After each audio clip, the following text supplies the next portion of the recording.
perils of this work from home for all of us now. Yeah, it sometimes doesn't work.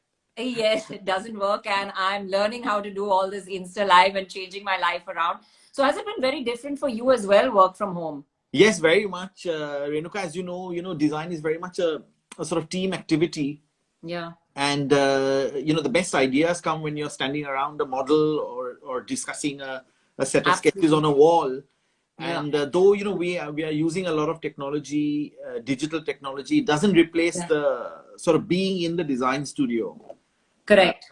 So, for, that human contact in design is so important. And sometimes those fine, lines on a model that you actually see and define together, I mean, that must really be the missing part of it, right? That is actually the missing part. So while we are able to discuss sort of, larger things like proportion and all of that, the finer details that you develop in a clay model, we are totally missing. And also the sort of the group dynamic.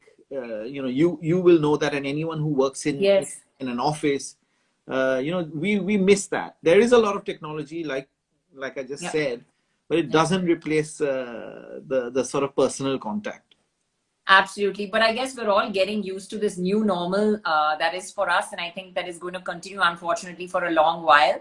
But we decided to have this chat with you today because there are just so many budding young automotive designers that always write into us, want to know how they get into this field, how they get into this career. And I thought, who better than you? And I'm going to kick this off with a little story about you that I think a lot of people really don't know. But I believe this was destined for you from when you were born. Because when you were born, and I've done a little digging, I'm a good journalist, yeah? So when you were born, your dad saw these amazingly long fingers of yours and decided to call you Pablo Picasso because he thought, you'd be in this artistic field. So is that true? Yeah, in Bengalis, we always have this second name, and they're usually the most weird and wonderful names. Yeah. So yes, apparently when I was born, the fingers were long like an artist, and probably one of the only artists he knew was Pablo Picasso. Yeah. So that is my sort of nickname. Pet name till today. Yeah. In fact, a lot of friends, all my family knows me as that. But your dad says that he was very upset because those fingers got shorter as you grew older, and he was really worried, There you go. Since this is about a career, tell us, I believe your parents were really worried when you decided to give up your opportunity at an admission at a US university and actually take up NID and go into design. So when was that moment for you when you knew, I believe all your school books were full of car sketches always. Yeah, you have, in fact, done your research. That's great. Yeah. Growing up in the 70s and 80s in India, of course, we didn't see so many cars. And you never thought it was a profession in the first place. In fact, design as a profession itself, as a field, not car design, just design in general, was limited maybe to fashion and textile design at that point. Yeah. And the other field closest to it was, of course, architecture. Correct. So that's something I would have studied had I gone to the US. But, just before finishing school, I actually came to know about design and car design. And, since that would have been maybe in the 9th grade. Okay. And I never gave up that dream, actually. Yeah. Then I found out more, and this is all obviously pre-internet, so you have to find out by going to the library or whatever other means you had. So found out about the NID in Ahmedabad. That was the only sort of design school at that point at the undergrad level. Okay. And I made going to the US a backup to NID because NID would take only. In my year, they took 25 students from the whole country. So it was very, very competitive.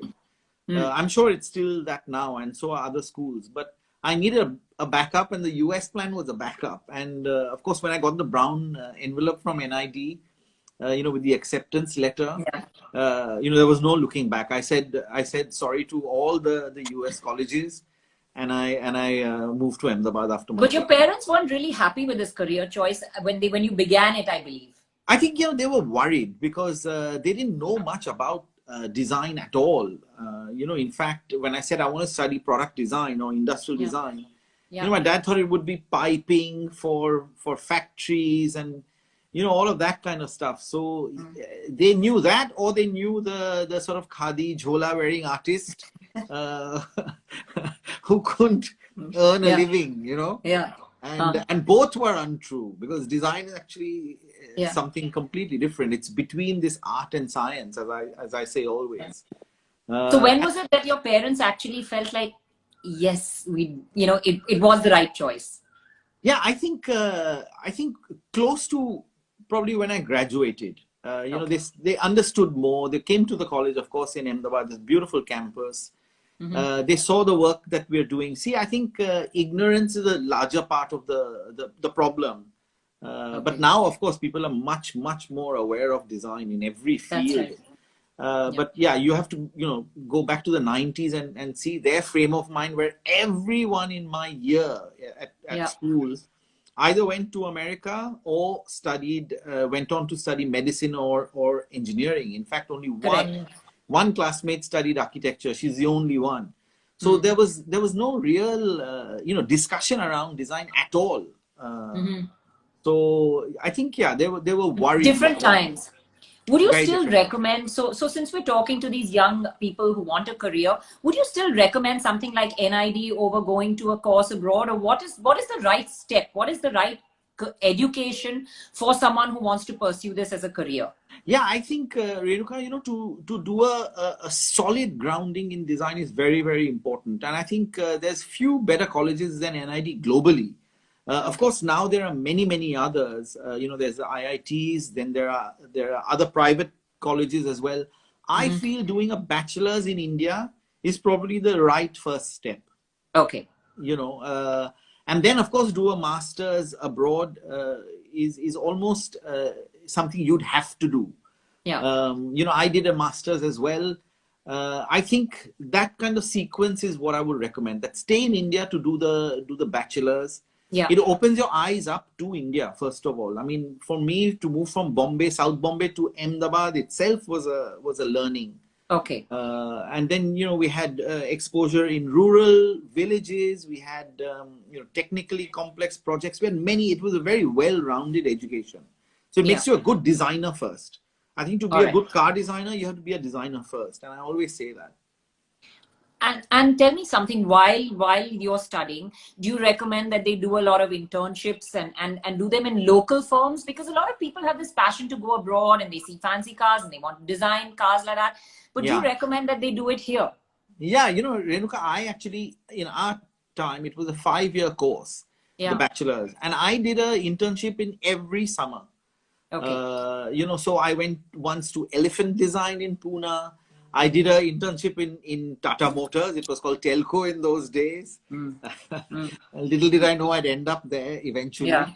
Yeah. But I think those internships were very, very important, because it puts Okay. you into a professional context. Correct. And I think there's no more complex professional context than India itself. We are dealing with such a range of socio-economic scenarios, Yeah. Yeah. that when you design something in and for India, it already has a kind of complexity which you won't find anywhere else.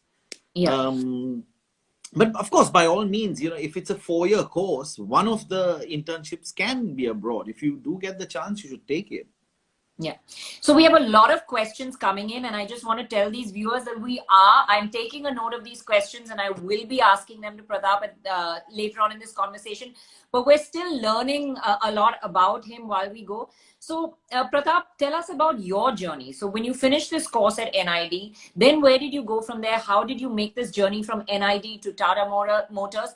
And how long was it to actually designing a car? Because a lot of the youngsters these days want instant gratification. Yeah, They yeah. think you'll get in there and as an automotive journalist, you'll drive a car straight away or you'll design a car straight away. So talk about this journey.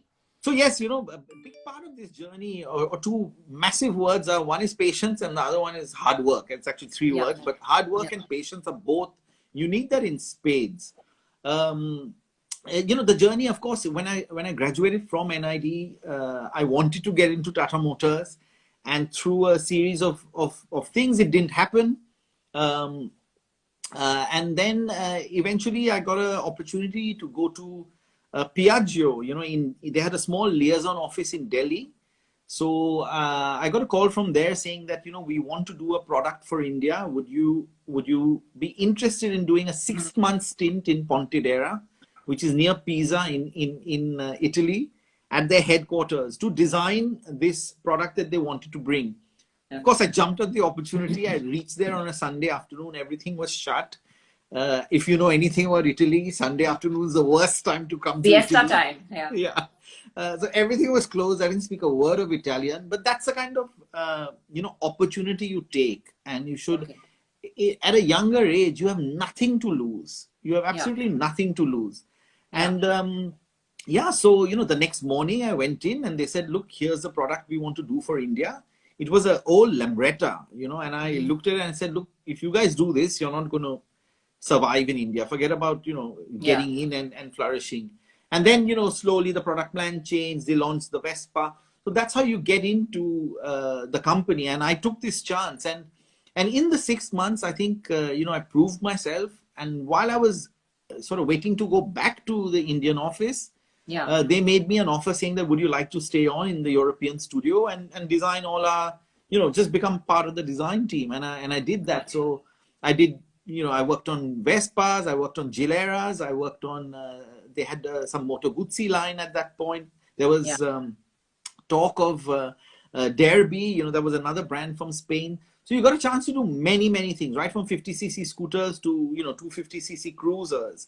And amazing learning, But had I not taken that chance, had I not got onto that Alitalia flight 777 from Bombay to Milan, I wouldn't be sitting here today. So I owe a huge debt of gratitude to Piaggio, but also, yes, like I said, take that chance.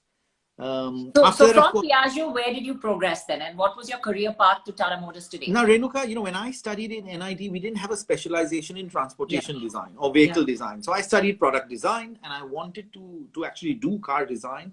The best place on the planet is and was Royal College of Art in London. So I applied there. I got in. I applied for an INLAC scholarship, which I also got. And, it was luck. I went across to the RCA. When I graduated, the job scenario was pretty desperate. But I got a offer from Mitsubishi in Japan, one of the smaller design studios. I went across there. I met someone called Olivier Boulet. Because that was, they were together with Daimler Chrysler at that point. Yeah. And then when they split, Olivier Boulet said, would you like to join Mercedes? Would you like me to join me in Mercedes in Yokohama? Yeah. So again, I took that chance, So, Italy, then London, then going to Japan, take the chance. I always tell the younger guys, be ambitious, be hardworking, but don't be afraid of taking the leap. I didn't know, if I was going to get a job when I entered RCA or what's going to happen, but you just do it to the best of your ability. And then, of course, things happen. And even after RCA, actually, I tried to get into Tata Motors. Again, it didn't happen. So it was sort of third or fourth time lucky, So keep at it is the mantra. Don't ever give up. You can't give up. You can't give up. And I had a very, to be fair, I had an extremely comfortable life in Piaggio in Italy. Okay. And, I could have just gone with the flow and just been there, But no, you have to get to what you want to aspire to. So what was it about Tata Motors that made you want to be there? See, a couple of things. I think when you choose a company to work for, there are some personal values that have to resonate with whatever organization you're in. Otherwise, you won't last very long.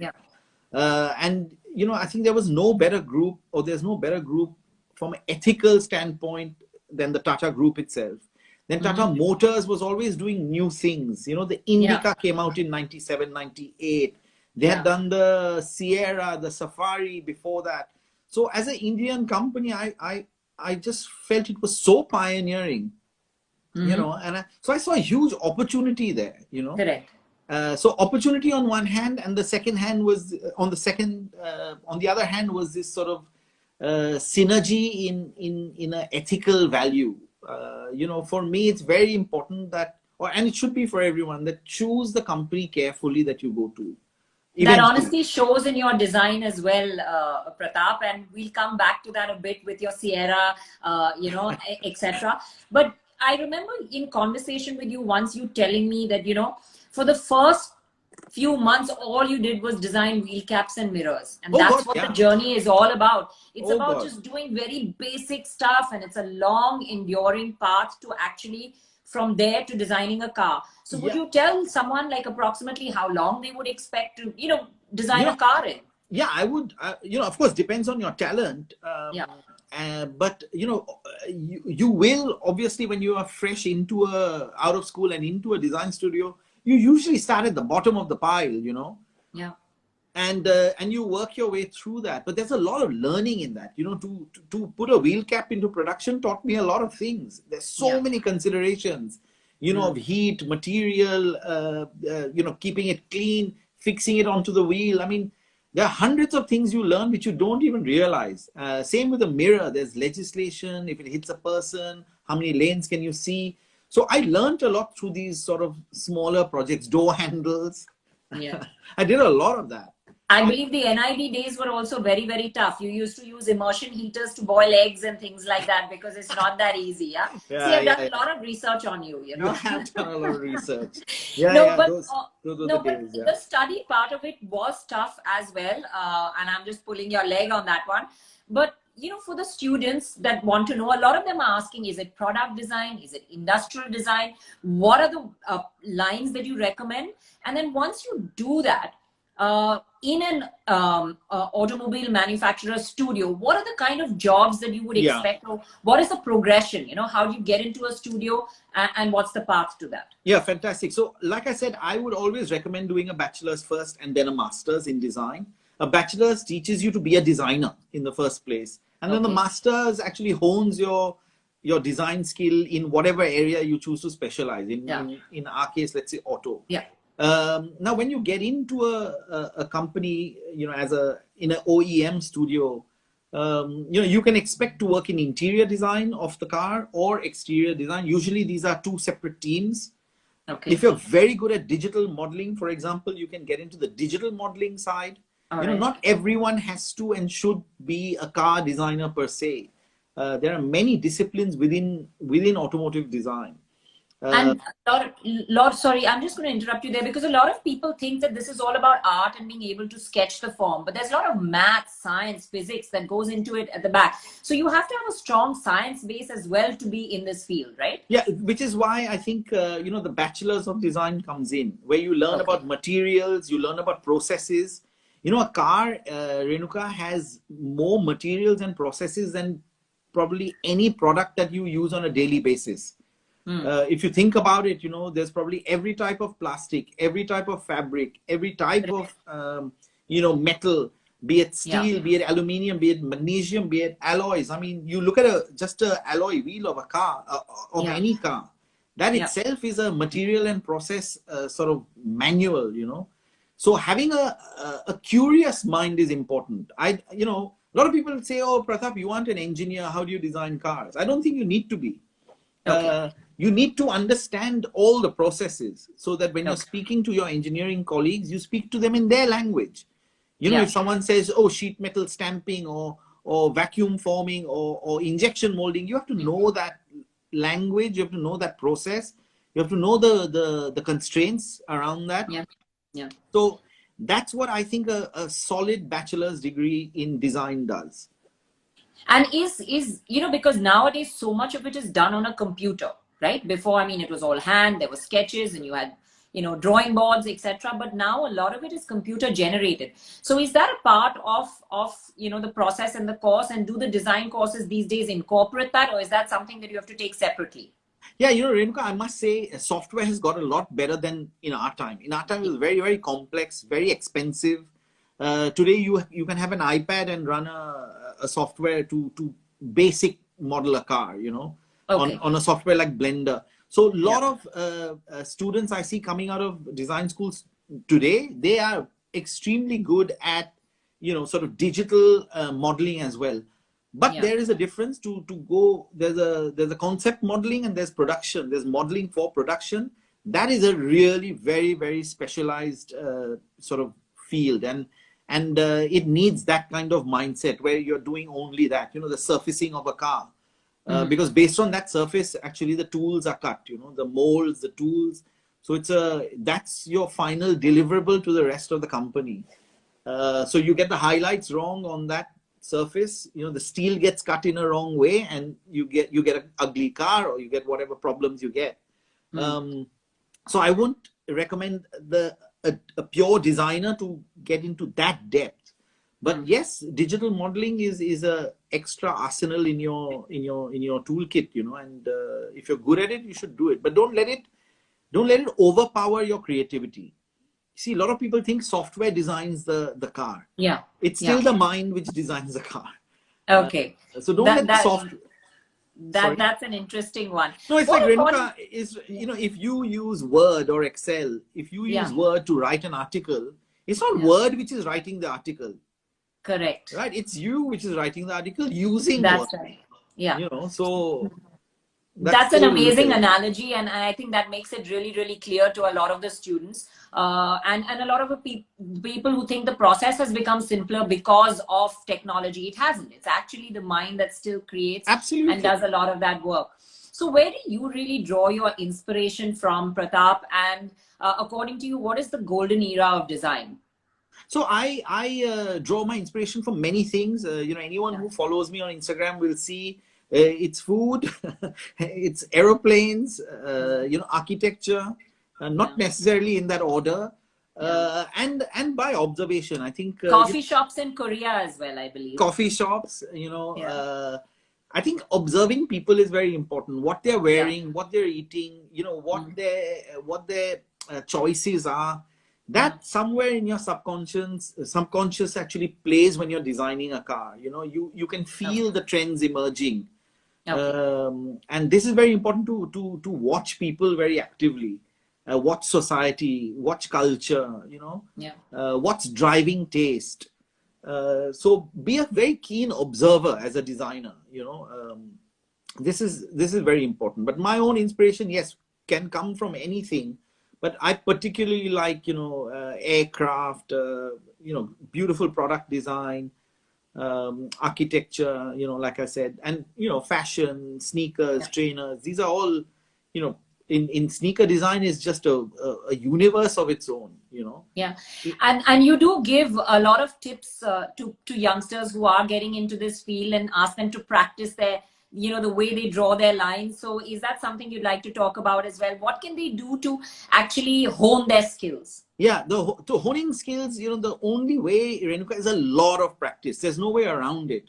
And, when people say design is a visual language, and this is very true. If you are a junior designer, for example, and, someone in the management has to choose your design, he or she will do that on the basis of a drawing you put on a wall, by the way. You won't even be in the room to present. Okay. So the design that you put on the wall will have to do the talking. Okay. And have to do the selling. And so therefore your drawing skills are actually primary skill. Again, you look at any profession, there's always a primary skill you must have. Yeah. If you're a chef and you don't like food, or you don't have a taste palette, you can't be a chef. There's that absolute basic you must have, and drawing is one of those tools to communicate, as a designer. Also, design is a lot about balance between form, function, proportion. So you can always design something that looks really sexy, but it has to have great proportions. Yeah. It also has to have functionality. So how do you balance that out, and what are the key areas there that you recommend to students to think about? So proportion is actually, when we design cars, I always tell the designers, do it in this order, which I say PSD. So P is proportion, S is surface, D is details. So P is your first read of a car. So it's probably 50, 60 meters away. Just by proportion, you know which car it is. Yeah. Then you walk closer to the car, you're 20, 25 meters away, you start seeing surface, shadows, highlights. And then you walk even closer and you see the details. Yeah. Right? So PSD. what lots of kids do nowadays is they jump straight into the details. They'll draw headlights, they'll draw the wheels, they'll draw lots of, they'll draw the Yeah. grills, but they've forgotten that, you got to get the proportion right first. Yeah. And to understand proportion, you must understand the architecture of a car. You must understand where the engine is placed. Is it transverse? Is it longitudinal? Is it mid-engine? Is it rear engine? Because that changes the proportion of those three volumes. Balance, proportion, everything. Yeah, and then it's a lot of work with the engineering as well, right? Of course. Renuka, we all car designers want the biggest wheels, the lowest cabin, the widest stance. So, and which we do many a time in sort of show cars and concept cars, but reality is very different. You have crash, you have manufacturing, you have packaging, you have lots of things to consider, visibility, so to get this optimum balance between all of these things is really the job that me and my team do with the engineering guys. And you win some, you lose some.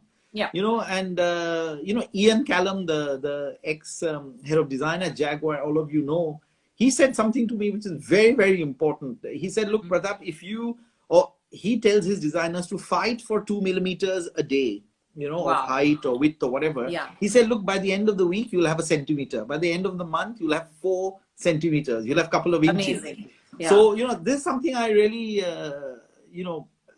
appreciate of what he had said, that you got to fight for the millimeters. Yeah. And then, your car is what you see. And, any amount of design or styling cannot actually hide a poorly proportioned car. If the wheels are too small or in the wrong place or the cabin to body ratio is wrong, you can put any amount of lines to try and hide it, but it won't do it. So styling doesn't work if design isn't solid. Yeah, so that's really something very interesting. I think a lot of people have to talk, and I think the viewers are really, really enjoying this. They're saying, please say more of what you're saying. Just now we're learning so much. So I think they're enjoying this conversation.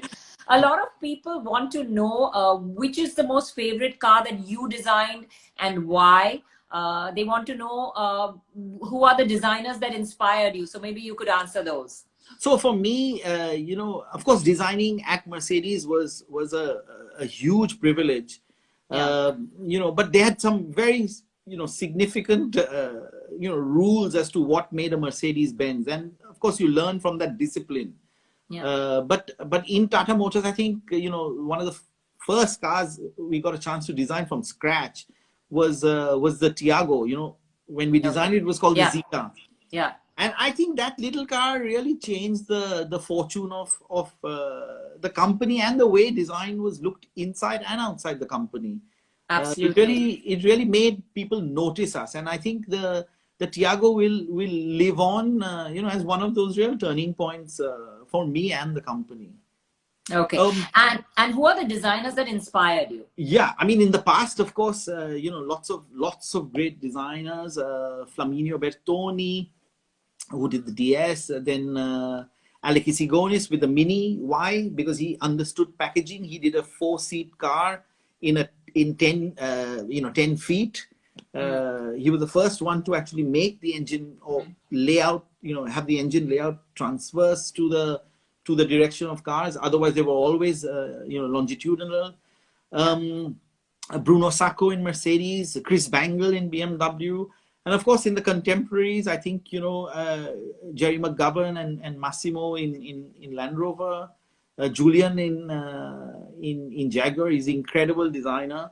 I think Peter Schreier, he's always been an absolute role model for me, because it's very recent. What he did at Kia in 10 years, I think Renuka, very few people have been able to do. Flavio Manzoni in Ferrari, very difficult cars to design. People think they're easy. They're probably some of the most difficult cars to design. And of course, Giorgetto Giugiaro. You can't have a conversation about car design without, mentioning someone like Giugiaro. Well, okay. So now I'm going to really focus on the questions because I haven't been reading them all. A lot of people waiting to ask you a lot of questions. Please remember that this conversation is about automotive design, and that's the focus of the questions we'll be answering with Pratap today. So if I don't take any other questions, don't get mad. We're talking about automotive design. let's hit it. A lot of you have posted questions. I may not have noticed them. So if you have another question, just post it right now and I'll be looking at them at this moment. For a beginner, what should he start with? How do you get an internship in Tata Motors? That's what's being asked a lot. I think, we of course get a lot of portfolios, Renuka, as you can imagine. But, so you have to have a very strong portfolio. The way you think, the way you ideate, I think that to me personally and my team, my senior team who does this recruitment, they really look at how people think. And what they bring to the table, even for those 2 to 6 months that we do. In fact, we do 6 months to 1 year internships. Because we feel that's the kind of time people need. So we are very unique in that sense. Our internships are very, very long compared to, this usual 8-week, 10-week internship. And I did that for a specific reason. I think 8 weeks is so short for someone to just get into the studio, understand what you're doing, start performing, So I thought 6 months and 1 year are the two lengths which suit us and the intern. But yeah, the qualifier is you got to be in a design college. You got to have a portfolio of a certain level because you're competing with 50, 60 other people. So we will only choose the best. I mean, there's no doubt about it. So what does a youngster who's come out of college have to do to catch your eye? What would you be looking for in that portfolio that would say, hey, this stands out from the crowd. This is what I want. So I would be looking for a bit of vision, Renuka. I think, we get fresh blood into the studio so that they can, they're not afraid of thinking out of the box. Sometimes we within companies or within organizations can always be lulled into doing the same old. Okay. I think when someone comes from the outside, if they show me or my team a vision of what Tata Motors can be in the next 10, 12, 15 years, tie it up with some societal trends, not just do, I don't know what, a lot of people do, open top sports cars and will we be that? Will the market really be that? I always say there's many gaps in the market, but there are not enough markets in that gap. So I want someone to come with some intelligence and a vision of what we should and can be, because that's what I went in to Tata Motors. We didn't talk about it, but Mr. Tata had very, very graciously agreed to meet me when I was banging at their door. Mm-hmm. And I went in with a vision of what Tata Motors can and should be. And after the meeting, again, in his classic style and grace, he said, "Look, I don't think I agreed with everything you said. But at least you said it, and we would like you to work for us." So I think that's important. That bring something which I am not seeing. Even if it's right or wrong, we can debate that. But at least have a conviction that why you've done something. So that portfolio ideally should match your vision for what's, if it matches something about what you're thinking about the future of Tata Motors, that's what's going to catch your eye. Of course. A lot of people are asking us also about softwares. What are the softwares that are recommended? What's the right software to be in? So this is a question that's popping up a lot. So the best software is the one between your ears. I think that is software number one. But since we're talking about it, the second one is, of course, a pencil and a piece of paper, because it goes from here to your hand. And third, if you ask me, is of course Photoshop, or using now the iPad Pro is really brilliant. It's got a drawing software called Procreate, which is amazing. So if you have a chance, that could be a good software. But like I said, software doesn't fix bad thinking or poor thinking, and definitely doesn't fix a poor design. A lot of people are asking, does the college they go to matter? So does it matter where you study? Do some colleges have preferences, or any design college is a good place to start? I think, of course, some colleges have a reputation, because of the history that they have. But that alone won't get you a job in any studio, let alone ours. So yes, it may be a bit of a calling card in your CV, but ultimately what will matter is that portfolio. And what are the colleges that you that have that reputation according to you, and that would stand out from the crowd? So of course, Renuka, the NID is one of them. MIT in Pune, There's many others, but I think IIT has a very old reputed course. In fact, NID and IIT were the oldest courses actually in India. But what I've seen recently, the NID course is really fantastic in transportation, and MIT, DY Patil, and we actually support some of these courses as well with material or time or whatever it is. And abroad, of course, if anyone wants to go, Coventry University, Royal College of Art, Pforzheim in Germany, Umeå in Sweden, Art Center and CCS in the US. That's amazing. So a lot of lists there. This is for students and young students who are studying and want to do this, but there are a lot of people that want to make a career switch. Yeah. Yes. And they think, okay, I can do this. What advice do you have for people like that? And say if someone studied commerce, been in that field, can they switch over to this career? What should they do? Where do they go? So people that want to make that career switch, because it's all about timing, isn't it? Yeah, Renuka, I get that a lot, and it breaks my heart. This happens. People say, I'm in the 4th year of engineering now and I want to switch, or I'm already working and I'm an accountant. And that breaks my heart because, if someone really wanted to study automotive design, he or she should have got in ideally after school, after the 12th grade. Yeah.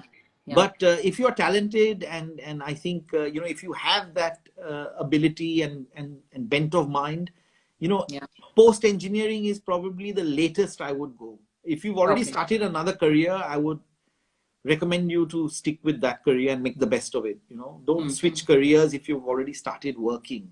But if you're just kind of finishing engineering, you still have a good chance. But it depends a lot on your talent, because don't forget, when you graduate, your portfolio goes in with the kids who've been studying design for 4 to 6 years already.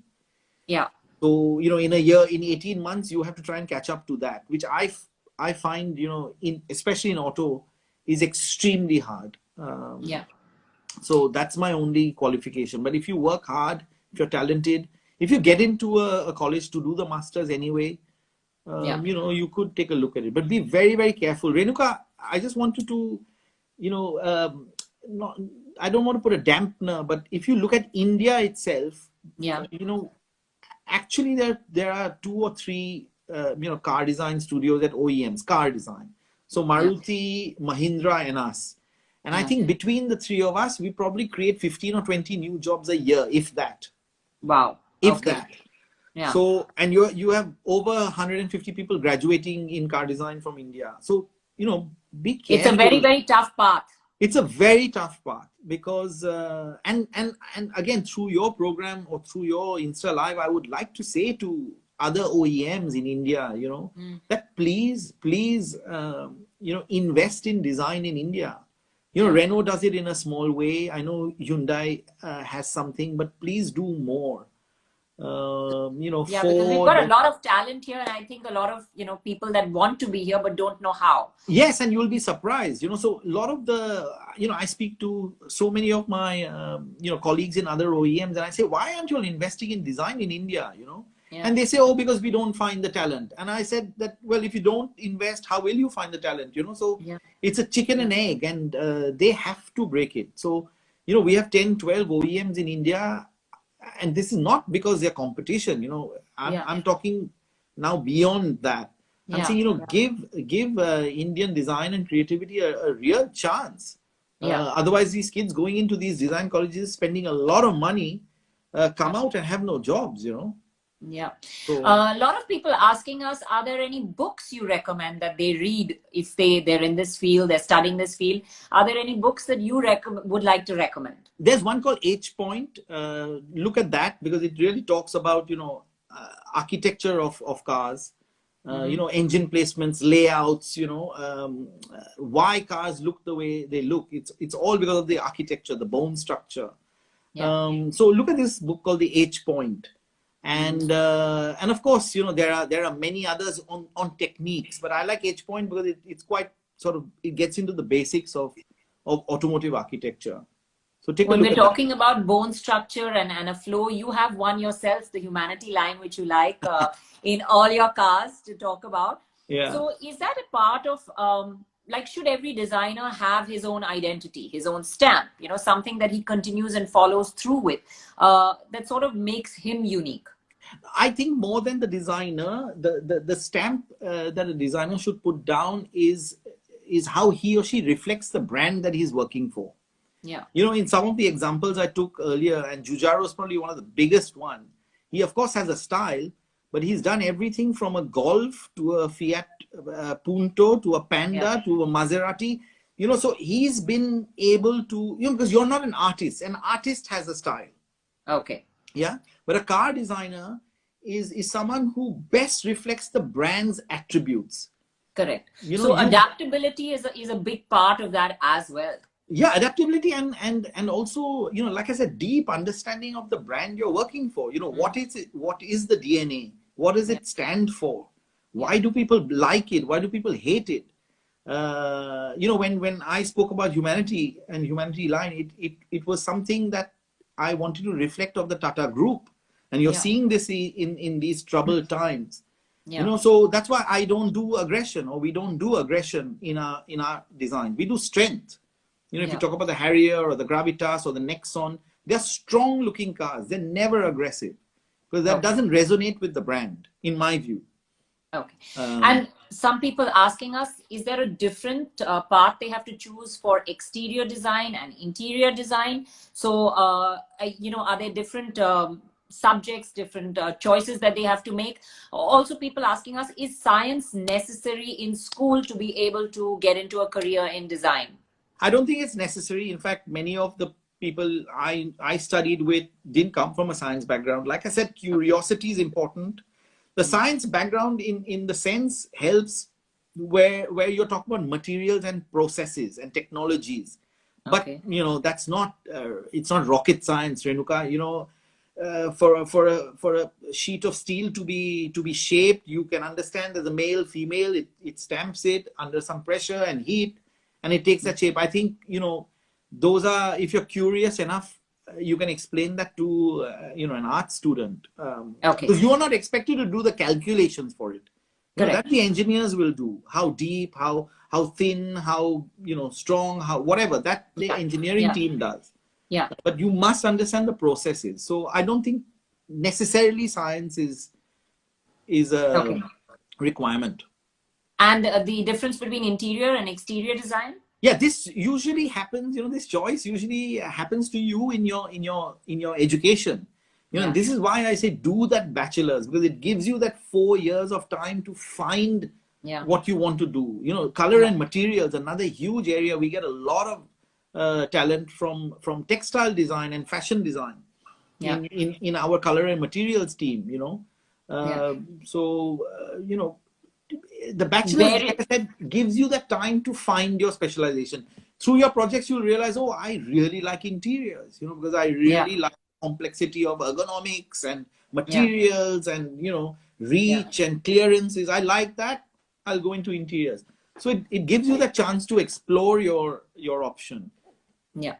A lot of people asking us, is design changing because now of electric cars and the way the space, the function, the form, the entire thing changes because of the electric cars. So how has that progression happened? Has it made you think differently as well? Yeah, electric cars, definitely, Renuka. You're sitting on a massive slab called the battery, but it frees up space in other areas of the car. And definitely does influence. And aerodynamics, for example, has a huge role to play because EVs are all about range, and the anxiety. So aerodynamics in EVs are actually extremely, extremely important and does influence the shape. So if you look at the Jaguar I-Pace, for example, it's got this real nice cab forward sort of silhouette. Which we haven't done in the Nexon, because the Nexon is basically an electrified car. It's an IC engine car, which we remove the engine. But if a car is designed to be electric, you can definitely change the proportion, the silhouette. And how long is that process? I mean, normally the process of design begins 3 or 4, almost 5 years sometimes before a car is actually launched. That's right. We do 6 to 8 months of real research. What we call the pre-project research who's buying it, what are the trends, blah, blah, blah. Then when the program actually kicks off, we within between 36 and 42 months is from sheet of paper to sheet of steel. Yeah. Amazing. And how do you predict 4 years in advance what design is going to be and where it's going to be and what the people will want? No, Renuka, actually, we don't predict 4 years in advance. We predict 11 years in advance. Why do I say that? Because 4 years to when I start the project, the car comes out. Yeah. And then has to last in the market for 6 years or 7 years. Correct. So the whole project is actually 11 years. Yeah. That you are talking about. I mean, exactly. So it's a lifetime as well. Yeah, this device didn't exist 11 years ago. The iPhone only came 10 and a half years ago. Yeah. So you can see how much can happen in 11 years. Absolutely. But this is a long lead process. It's a long time for car design. I mean, it's a very, like you said, it requires a lot of patience. Patience, perseverance. To do a project for 4 years is not a joke. Yeah. 4 years is a long time to be associated with one product. Yeah.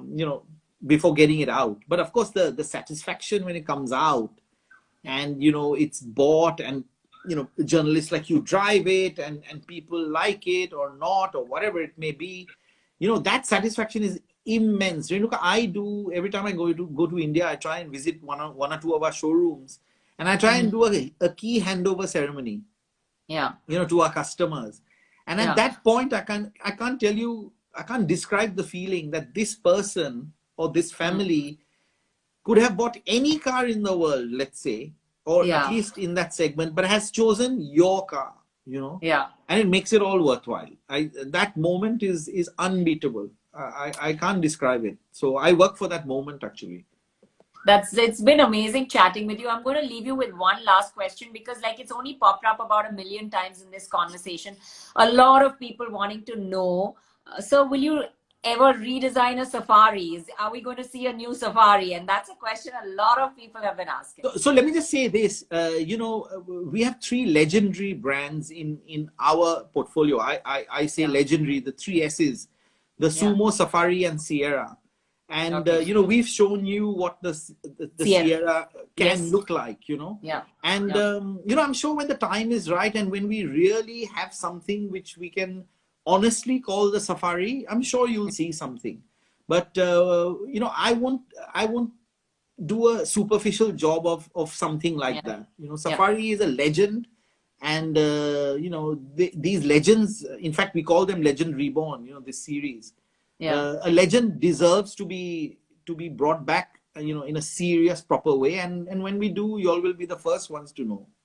Great. A lot of people saying, sir, can you do a live sketch for us? Can we see you sketching? Do you have pen and paper there? And can you do that for us as a goodbye? I don't have pen and paper, but of course, in your promo, you showed that. Yeah, I do. I do have one in my promo, so you guys can see that. That's something we got Pratap to do just before we had this conversation. So, in fact, you can show the longer version. You can show it. I will do the entire version. I will share it on our social media as well. Yeah. So it's been really great talking to you, Pratap. Thanks so much for these insights. And I think, you are a real inspiration for all these youngsters out there wanting to be in automotive design. Thank you for joining us. Thank you, Renuka.